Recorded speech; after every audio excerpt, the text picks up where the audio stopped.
भारत में दुनिया का सबसे बड़ा एआई महाकुंभ आयोजित हो रहा है। दिल्ली में इस वक्त हम आयोजित हो रहे इस कार्यक्रम में मौजूद हैं। हम मौजूद हैं गोवा के जो स्टॉल पर। हमारे साथ बात करने के लिए मौजूद हैं कबीर जी, जो डायरेक्टर हैं आईटी के। सर, कैसे देखते हैं इस महाकुंभ को, जो भारत सरकार की ये पहल है, इसको आप कैसे देखते हैं? और जो गोवा की पहचान रही है, गोवा की एक पहचान रही है टूरिज्म हब के तौर पर, ऐसे में एआई की भूमिका, आईटी क्षेत्र की भूमिका, युवाओं को रोजगार देने की भूमिका को कैसे देखते हैं? क्या संकल्प लेके आप यहाँ आए हैं और आने वाले समय में आईटी को कहाँ पाते हैं गोवा में? सबसे पहले this particular event is a big boost for the AI mission. As you must be aware, India AI mission is a big impetus which government of India has put in.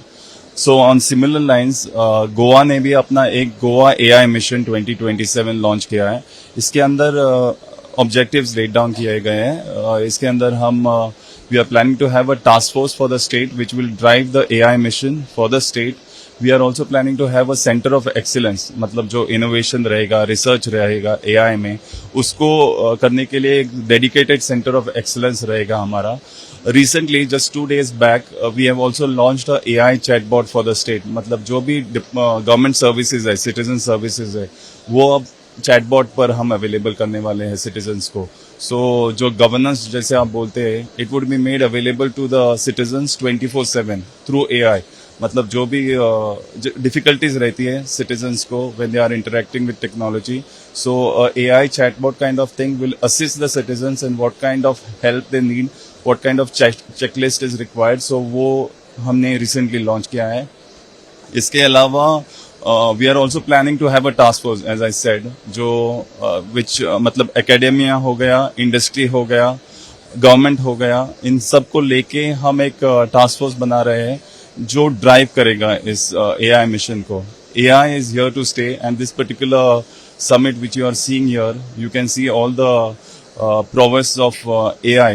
Like AI is an emerging technology definitely, but इसकी जो potential है, आप हम सब chat GPT के बारे में बोलते हैं, डीप सीक के बारे में बोलते हैं, but these things have been developed by other countries. हम जब इंडिया के बारे में सोचते हैं, we have to define the narrative. So हमें इंडिया का भी एक चैट जीपीटी होना चाहिए, and very soon I think it would be have seeing the light of the day very soon. So with the kind of startups and all which are coming up. अगर हम बात करें गोवा की भूमिका की, तो गोवा को एक इंटरनेशनली एक टूरिस्ट डेस्टिनेशन के तौर पे देखा जाता है और पहचाना है. ऐसे में अगर हम बात करें भारत के आईटी सेक्टर की, तो गोवा कहाँ पाता है अपने आप को? आने वाले समय में गोवा की क्या भूमिका आपको नजर आती है? अगर हम बात करें विकसित भारत 2047 के प्रधानमंत्री नरेंद्र मोदी के लक्ष्य की, तो उस लक्ष्य को हासिल करने के लिए आप आईटी सेक्टर को कैसे लेके जा रहे हैं? इसमें रोजगार की क्या संभावना है? क्षेत्रीय युवाओं को टूरिज्म के अलावा इतर अगर हम बात करें, रोजगार कैसे बेहतर मिलेगा? और वहीं एआई की भूमिका आप कितनी महत्वपूर्ण मानते हैं? और आम भाषा में अगर जानना चाहें, एआई किस तरह से लोगों के जीवन पर इम्पैक्ट डाल रहा है? जब आप विकसित भारत 2047 बोल रहे हैं, गोवा ने एक टारगेट सेटअप किया है कि विकसित गोवा 2037. सो 10 साल का पहले का टारगेट रखा है हमने. Technology obviously would be a great help when we are talking about Viksit Bharat and विकसित गोवा. सो इस बारे में जैसे आपने कहा कि tourism is mainly the economy which is driving the state of Goa, but इसके अलावा टूरिज्म हमारा एक यूनिक सेलिंग पॉइंट है, यूएसबी जो बोलते हैं. तो गोवा का टूरिज्म एक यूएसबी है. सो इस वजह से जब आप आईटी के बारे में बोल रहे हैं और टूरिज्म के बारे में बोल रहे हैं, we have develop coworking spaces. जैसे जो आईटी प्रोफेशनल्स रहेंगे गोवा में आएंगे, गोवा का भी मजा उठाएंगे और साथ साथ वो अपना काम भी करेंगे. तो एक यूनिक एक्सपोजर होगा. कोवर्किंग स्पेसेस हो गया, वर्क स्टेशंस हो गया, सो डिजिटल नोमैड्स. सो ये जो विजन है हमारे आईटी मिनिस्टर का भी ये विजन है to make Goa a creative capital. Goa के बारे में आप जब बोलते हैं तो Goa is very creative state. वहाँ पर म्यूजिक बहुत है, कल्चर बहुत ही बढ़िया है.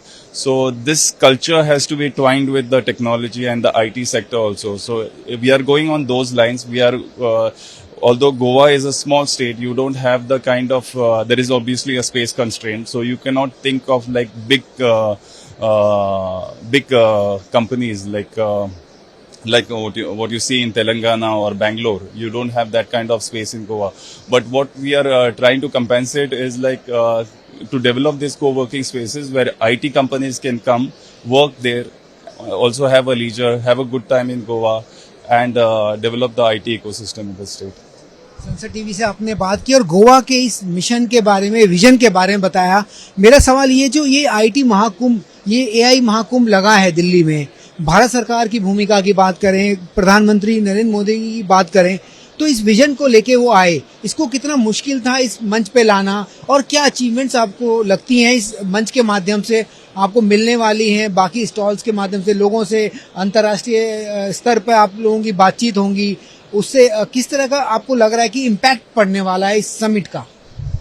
बहुत ही बढ़िया इम्पैक्ट पड़ने वाला है बिकॉज आपको जैसे मालूम होगा 2014 में जब स्टार्टअप इंडिया का जो कैंपेन चला था, in line with that startup mission government of Goa ने भी अपनी ओन स्टार्टअप पॉलिसी बनाई थी वे बैक इन 2018। अभी रिसेंटली हमने गोवा स्टार्टअप पॉलिसी 2025 भी बनाई है और इस वजह से बहुत से स्टार्टअप जो है गोवा के, they have benefited from it. We have devised various schemes for startups के लिए। सो 9 स्कीम्स है, इंसेंटिव्स है, ग्रांटिंग एड्स है और so startups are benefiting and we have seen the success of the central mission of Startup India का जो भी initiative था उसका benefits state ने reap किया है।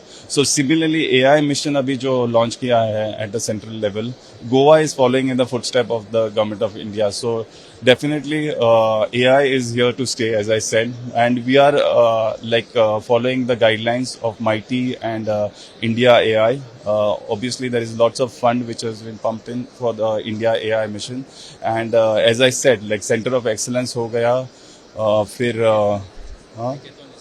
एक हैकाथॉन करने वाले हैं। So AI has to impact the citizens also. So इसकी वजह से हम जो गवर्नमेंट डिपार्टमेंट्स है स्टेट में उनको पूछा है कि आपके डिपार्टमेंट में जो भी इश्यूज है, प्रैक्टिकल सॉल्यूशंस AI कहाँ पे हेल्प कर सकता है। So we are going to invite companies and we are going to invite startups to develop some practical AI based solutions which are going to improve the service delivery for। अगर हम बात करें इस AI impact summit की, ये कितना impact डालेगा देश ही नहीं बल्कि दुनिया में? डेफिनेटली आई मीन लाइक अभी हमारी बात हो रही थी बहुत से ओवरसीज पार्टिसिपेंट्स की और हमारे स्टार्टअप्स के भी। So the kind of exposure they are having in terms of the AI and the interaction, the networking which they are building up over here, it is, I mean, you cannot explain it in words. So definitely it's going to be a game changer for government of India and government of Goa also, hopefully। संसद TV से बात की, अपने AI mission के बारे में बताया, vision के बारे में, बहुत बहुत धन्यवाद जी।